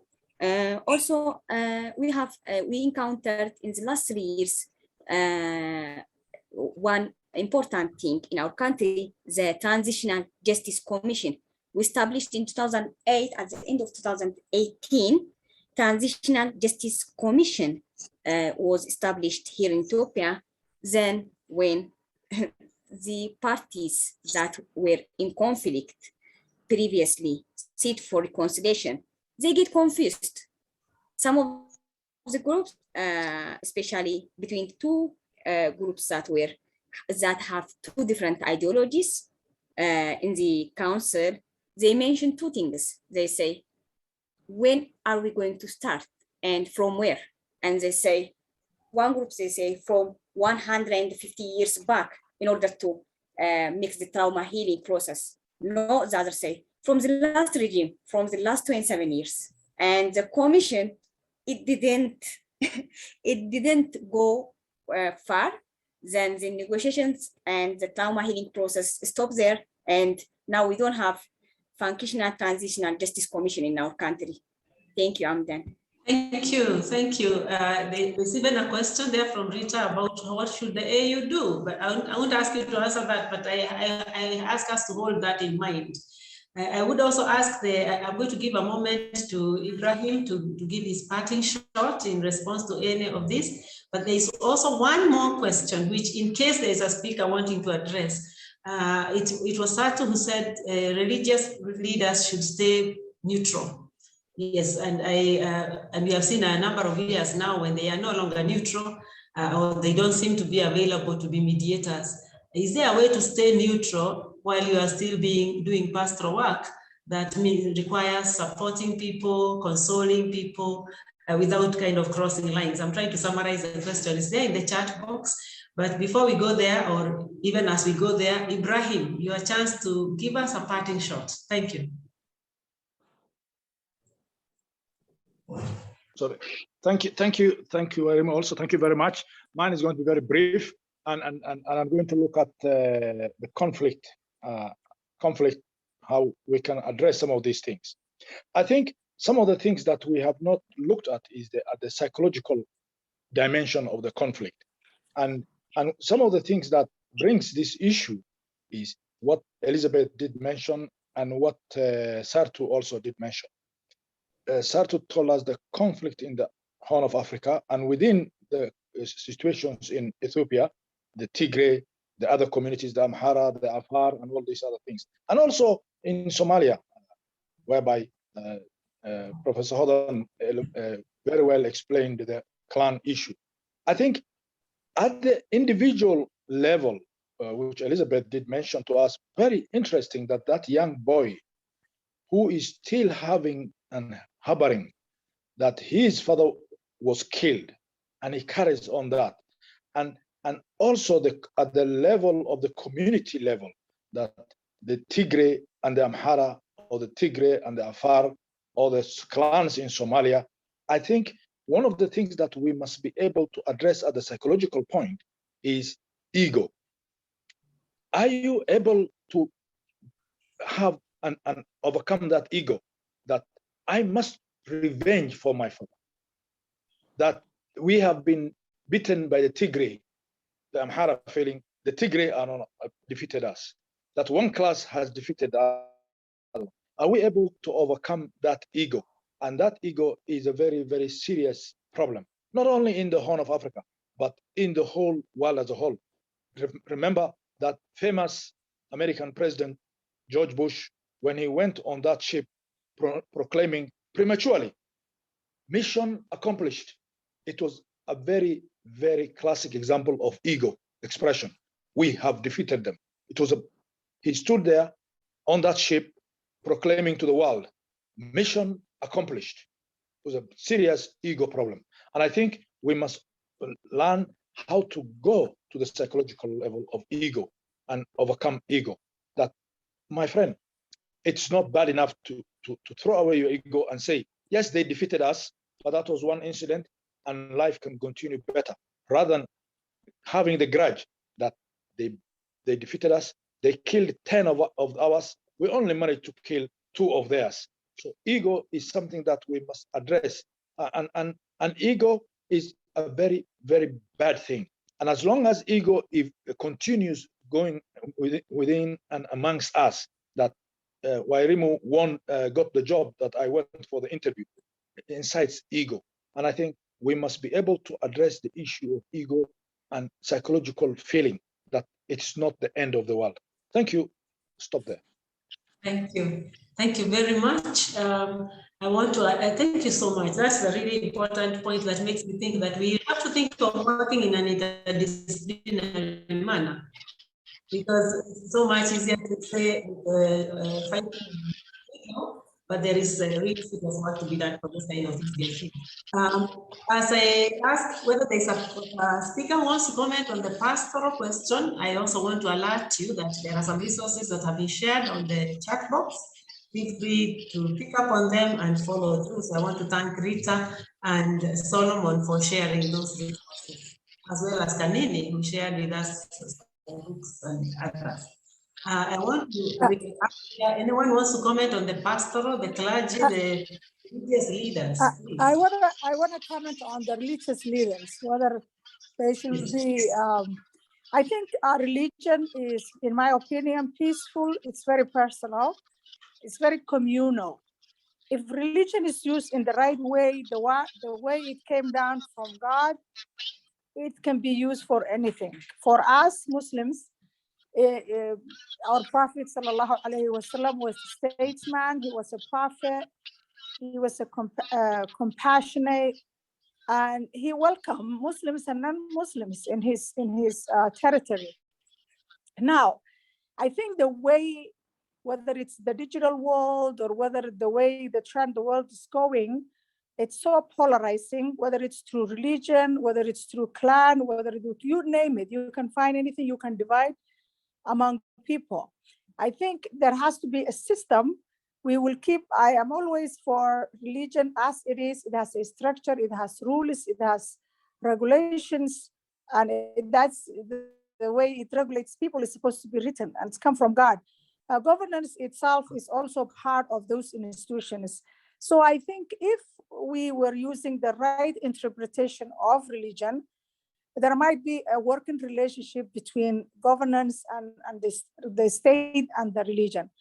But the way I see now, and the ramifications of certain things, of certain ways, certain thinking, I think some people use religion to polarize. In the case of Somalia, for example, there are some novel stuff that's not part of Islam that has been used, propagated, divided the people, and it's not very common. So I think I'll be very cautious to say, you know, we have to really find the best of both worlds. There can be a way, and it happened in the past, where religion exists, people did what they're supposed to do, governance, there was some sort of interconnectivity between it or among it. But I think the way things are right now, some people see religion as enemy, others so they will be like looking at secular system, other will be looking at a secular system as an enemy. I think God is present everywhere, and I think we should find a way to unify and not polarize in the name of religion, be wherever it be, region or clan or all these things. We have to find the right path. And I don't think religion is enemy if you use in the right way, the way it came down from God. Thank you. Thank you. How wise. Thank you so much. Thank you, Professor Hordan. I want to move to give a vote of thanks to the speakers. Before I do, Adan Ali, I see your hand is up. I don't know whether you wanted to speak or it's a mistake. Ali? Ali. Sorry, I was trying to raise my hand. It's in real. Hello. Yes, Hello. please. Ali? Yes, thank you so much, Chair. I am very excited with the speakers and their insight, their experience is very enriching, and I must salute Professor Hodan as a Muslim women professor who has really braved and overcome many barriers, and today she's a very good model. And this is why, for example, in Islam, educating a woman is more greater than educating a society. So thank you so much, Professor Hodan, and I look forward to interact with you.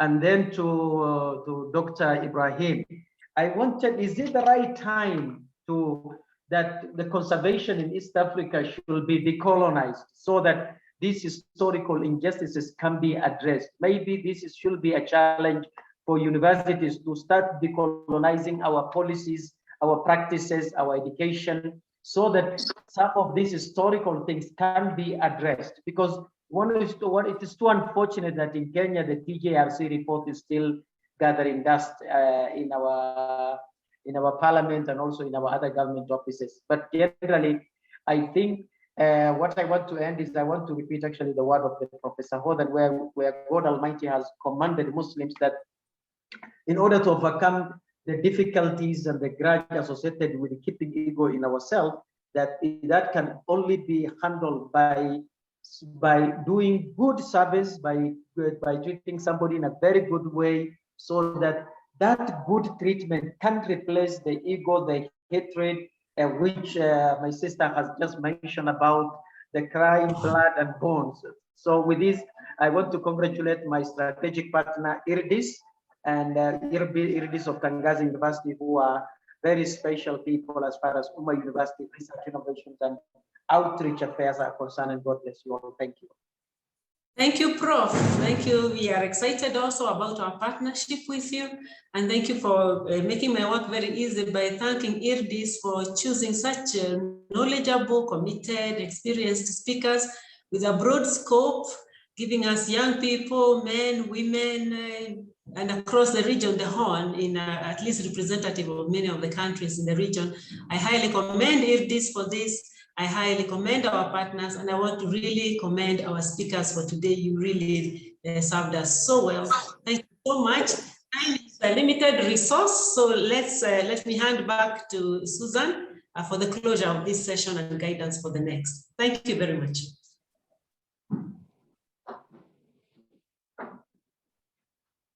Thank you very much. So I think everything is already said. So just two closing words. So I would like to thank all of our speakers and also for the really good moderation. Idal, thank you again. So I think we see each other, or for those who would like to, we see each other for our afternoon session, which will be about justice, peace, conflict prevention, and dialogue in ever-changing conflict situation, where we also have a presentation by Irdis. So thank you very much for these thought-provoking inputs. And one thing I would like to say is that you are learning, we are learning, and in general, we would like to learn from your feedback. So I posted the link for a little survey, which takes about 3 minutes into the chat. So we would love to hear your input about the session. And then we are looking forward to see you in the afternoon session. So thank you very much and have a great day. Thank you, everybody. Thank you. So, Elizabeth, call me. Okay. Thank you, Rita. Please, your number.